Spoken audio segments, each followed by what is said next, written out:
Hello बच्चों, I am doctor Atula from doctor Atula's house of biology. Take up करते हैं plant kingdom chapter 3 of class 11। इस chapter के अंदर हम अलग अलग तरह के क्लासिफिकेशन सिस्टम्स के बारे में कुछ जानेंगे, जैसे एडवांटेजेस डिसएडवांटेजेस उनके सिस्टम्स के।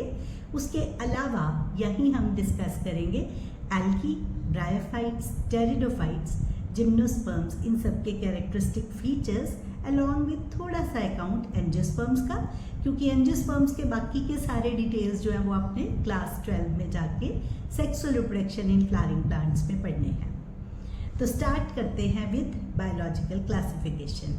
Biological classification from time to time change होती रही। जैसे शुरुआत में सिर्फ कुछ कैरेक्टरिस्टिक फीचर्स की बेसिस पे क्लासिफाई किया जाता था ऑर्गेनिजम्स को।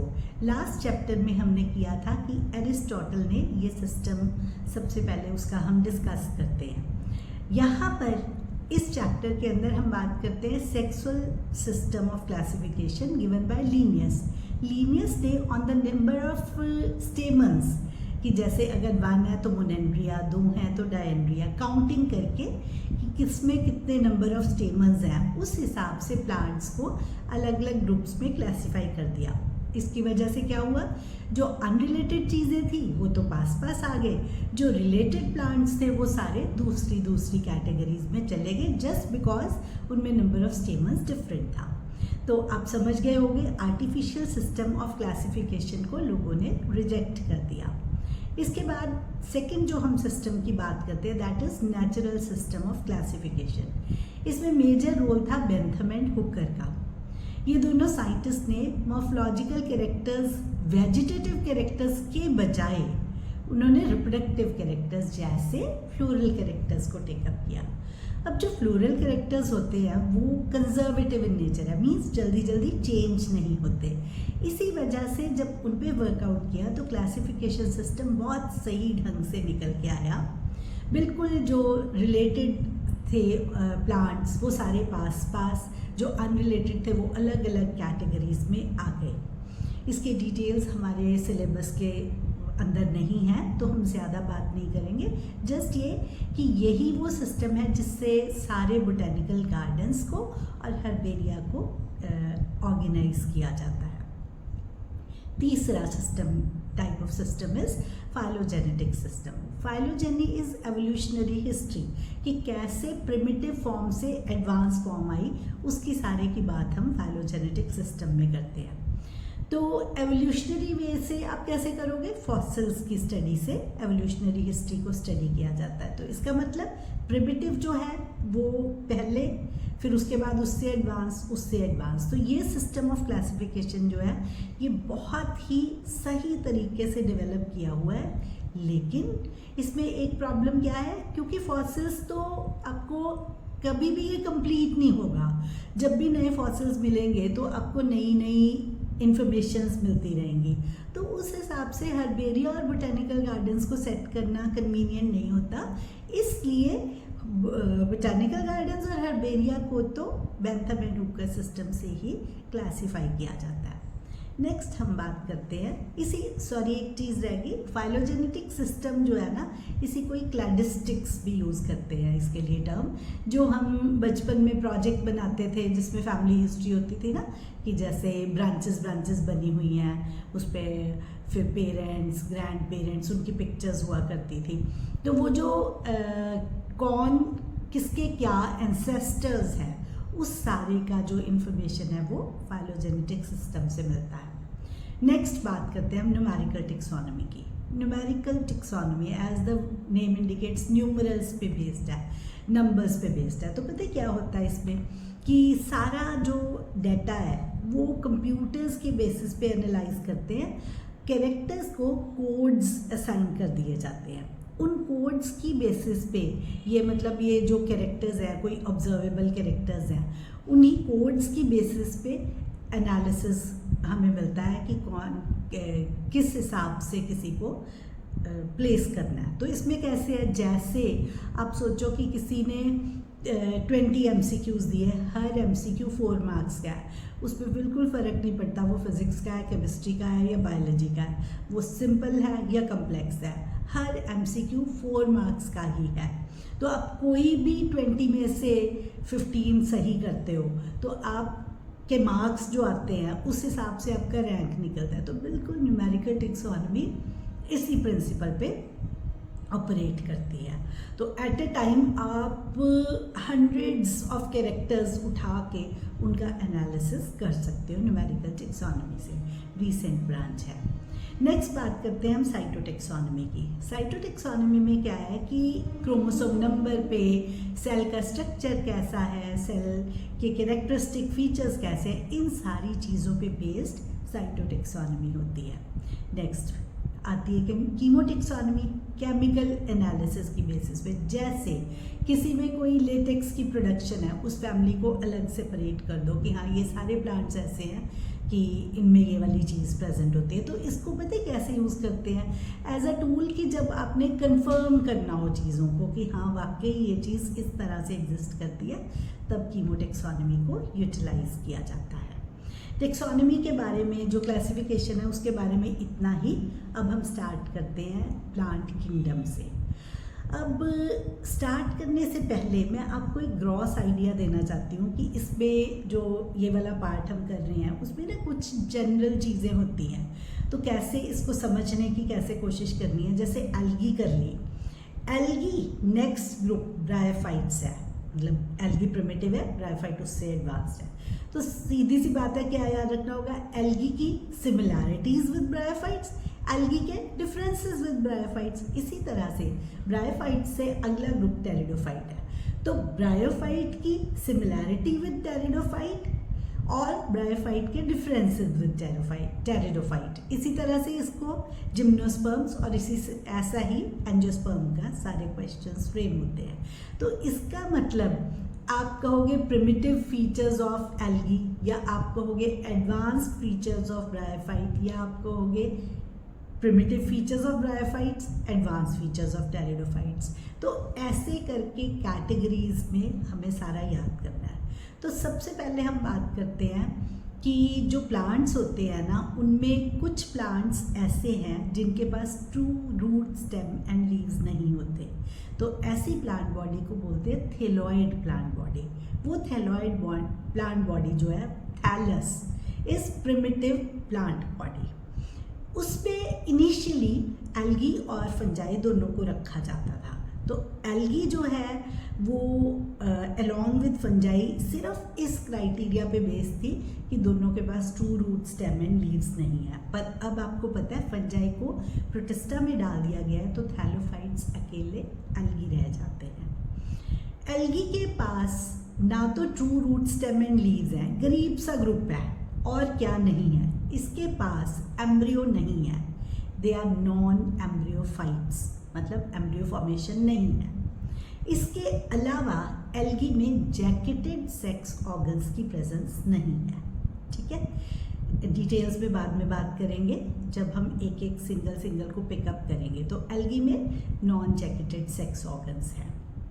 उसके बाद जो बाकी का ग्रुप बचता है, दे आर ऑल एम्ब्रियोफाइट्स, मतलब ऑल कौन, bryophytes, pteridophytes, gymnosperms and angiosperms. ये सब एम्ब्रियोफाइट्स या कॉर्मोफाइटा। कॉर्मोफाइटा का मतलब ही यही है कि एम्ब्रियो की प्रेजेंस है। अगली बात करते हैं, दो ग्रुप्स ऐसे हैं जिनमें हिडन सेक्स ऑर्गन्स है। हम बात कर रहे हैं ब्रायोफाइटा एंड टेरिडोफाइटा की। ब्रायोफाइटा एंड टेरिडोफाइटा को मिला के हम कहते हैं क्रिप्टोगेम्स। क्रिप्टोगेम्स मतलब हिडन सेक्स ऑर्गन्स की प्रेजेंस। इसके कंट्रास्ट में फेनेरोगेम्स में सेक्स ऑर्गन्स एक्सपोज्ड होते हैं। ठीक है, उसके बाद अगली कैटेगराइजेशन क्या आती है, जो ब्रायोफाइट्स हैं उनके पास जाइलम फ्लोएम नहीं होता, तो दे आर नॉन वैस्कुलर। लेकिन टेरिडोफाइटा ग्रुप में आके जाइलम और फ्लोएम की, मतलब वैस्कुलेचर की प्रेजेंस है। तो वैस्कुलर टिश्यू जिनमें है वो वैस्कुलर क्रिप्टोगेम्स, मतलब टेरिडोफाइट्स। नॉन वैस्कुलर जो प्लांट्स है, क्रिप्टोगेम्स है, दे आर ब्रायोफाइट्स।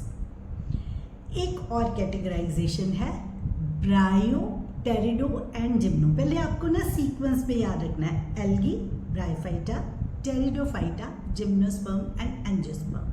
तभी आपको अगर सीक्वेंस में पता होगा तो आपको कंपेयर एंड कंट्रास्ट करना और जो मिक्स्ड क्वेश्चंस हैं उनको सॉल्व करना थोड़ा कन्वीनियंट हो जाएगा। अब बात करते हैं अगले कैटेगरी की। एक कैटेगरी ऐसी है जिसके अंदर हमारे पास ब्रायोफाइट्स, टेरिडोफाइट्स और जिम्नोस्पर्म्स आते हैं।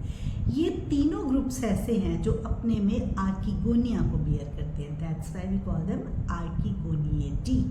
तो आर्किगोनिएटी मीन्स कि ये तीन ग्रुप्स में आर्किगोनियम की प्रेजेंस है, जिसमें से ब्रायोफाइट्स और टेरिडोफाइट्स तो एंथरीडियम को भी कैरी करते हैं, लेकिन जिम्नोस्पर्म्स के अंदर एंथरीडियम की जगह पर अपॉलिमरेज की प्रेजेंस हो गई है।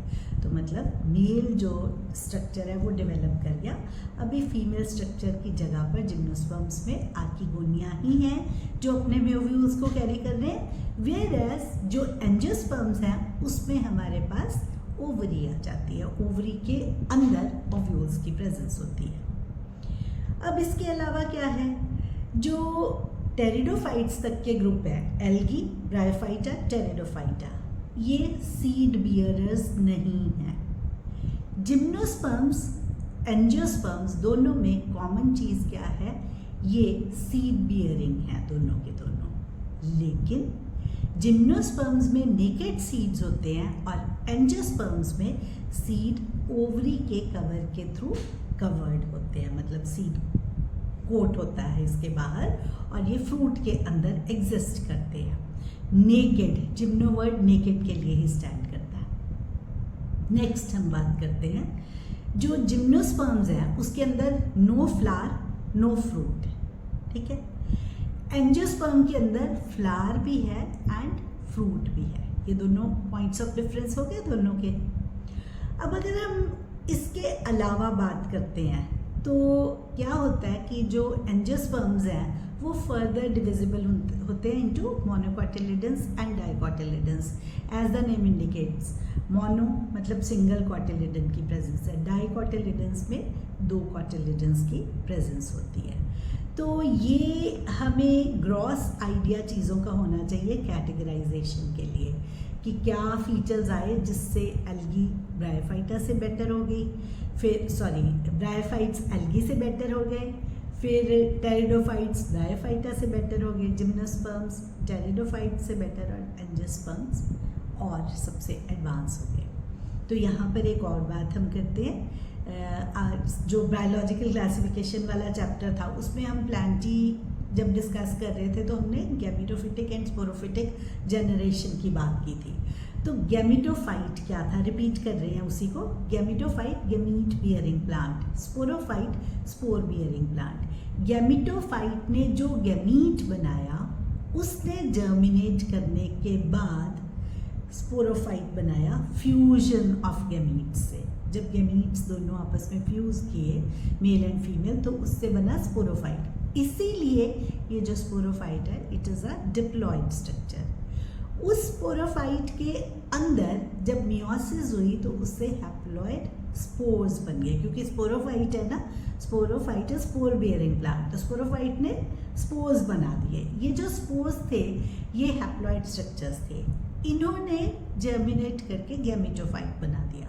क्योंकि ये खुद हैप्लॉइड थे तो इन्होंने, क्योंकि फ्यूजन तो कोई हुआ नहीं, इसका मतलब गैमेटोफाइट भी हैप्लॉइड होगा। तो आपको क्या याद रखना है, गैमेटोफाइट, गैमीट्स, स्पोर्स, ये तीन चीज़ें ऐसी हैं जो कि हैप्लॉइड है, वेयर स्पोरोफाइट एक अकेला ऐसा स्ट्रक्चर है जो डिप्लॉइड है। यही चीज़ें स्टार्ट होती हैं एल्गी से स्टार्ट करके एंड तक जाते जाते। जब शुरुआत होती है तो गैमेटोफाइट इज डोमिनेंट फेज, मतलब जो मेन प्लांट बॉडी है वो गैमेटोफिटिक इन नेचर है और स्पोरोफाइट सिर्फ डिपिक्ट हो रही है बाय जाइगोट। आपको याद है अभी हमने बात की थी कि एल्गी में जाइगोट और एम्ब्रियो ऐसे तो है ही नहीं कि ये एम्ब्रियो बना उसकी डेवलपमेंट हुई, जाइगोट ने सीधा मियोसिस करनी और हैप्लॉइड फॉर्म में चला जाना। तो एल्गी के अंदर मेन फेज गैमेटोफिटिक फेज है। ब्रायोफाइट्स में भी ऐसा ही होता है, गैमेटोफिटिक फेज मेन है, लेकिन sporophyte is dependent upon gametophyte. Sporophyte gametophyte के ऊपर लगा हुआ है। ये हो गया ब्रायोफाइट्स। टेरिडोफाइट्स में स्पोरोफाइट ऐसे याद रखो कि जैसे हम ऐसे देखते हैं कि गैमेटोफाइट, सोचो पेरेंट्स हैं, पेरेंट्स पहले बच्चे को पालते हैं, बच्चे उनके ऊपर डिपेंडेंट होते हैं ना जब तक पढ़ाई कर रहे हैं। उसके बाद जॉब के लिए वो बाहर चले गए, जब वो बाहर चले गए तो वो इंडिपेंडेंट हो गए, वो इंडिपेंडेंस आई टेरिडोफाइटा में। अब ये वो स्टेज है जिसमें स्पोरोफाइट की अपनी एग्जिस्टेंस है, गैमेटोफाइट की अपनी एग्जिस्टेंस है। तो जिम्नोस्पर्म्स में गैमेटोफाइट धीरे धीरे करके ऐसे होता है कि पेरेंट्स थोड़ा वीक होना शुरू हो जाते हैं, फिर बच्चे उनका ध्यान रखते हैं। तो जिम्नोस्पर्म्स में क्या हुआ, गैमेटोफाइट रिड्यूस हो गया काफ़ी। स्पोरोफाइट में भी ऐसे ही था, टेरिडोफाइट में भी ऐसे ही था कि स्पोरोफाइट मेन प्लांट बॉडी बन गया था, अब गैमेटोफाइट छोटा सा रह गया था, लेकिन अभी वो इंडिपेंडेंट था। अब जिम्नोस्पर्म में जब पहुंचे तो वहाँ पर गैमेटोफाइट जो है वो बिल्कुल रिड्यूस्ड फॉर्म में, अब जैसे पेरेंट्स वीक हो जाते हैं, बड़े हो जाते हैं, तो बच्चे उनकी केयर करते हैं। तो जिम्नोस्पर्म में यही हुआ कि गैमेटोफाइट बहुत छोटा सा एक पार्ट रह गया। एंजियोस्पर्म में उसकी फर्दर रिडक्शन होगी, फ्लावर के अंदर जो बिल्कुल छोटा पॉलन रेन है वो जब जर्मिनेट करता है तो वो मेल गैमेटोफाइट बनाता है। इसी तरह ओवरी में जो ओव्यूल्स हैं वो फीमेल गैमेटोफाइट बनाते हैं। तो हम क्या इससे इन्फर कर सकते हैं, there is progressive degeneration of gametophyte, मतलब पहले मेन प्लांट बॉडी गैमेटोफाइट थी, ब्रायोफाइट में भी मेन प्लांट बॉडी गैमेटोफाइट थी, टेरिडोफाइट में मेन प्लांट बॉडी स्पोरोफाइट होगी, पर अभी भी जो कुछ इंडिपेंडेंट एग्जिस्टेंस है गैमेटोफाइट की। जिम्नोस्पर्म के अंदर जाकर गैमेटोफाइट बिल्कुल डिपेंडेंट हो गया और एंजियोस्पर्म में वो डिपेंडेंस और बढ़ गई, बिल्कुल ही रिड्यूस हो गया। या हम इसे कैसे पढ़ सकते हैं, there is progressive development of sporophyte, पहले कम था, धीरे धीरे स्पोरोफाइट फिटिक जनरेशन जो है वो बढ़ती चली गई। तो ये हमारी एक जनरल अकाउंट था प्लांटी में, जो चीज़ें हमें अच्छे से क्लियर कट समझनी है। इसी के डिटेल्स जो हैं अब 1 बाय 1 हम अगले वीडियोस में टेकअप करेंगे। पहले वीडियो में हम जो नेक्स्ट वीडियो होगा उसमें हम एल्गी को टेकअप करेंगे।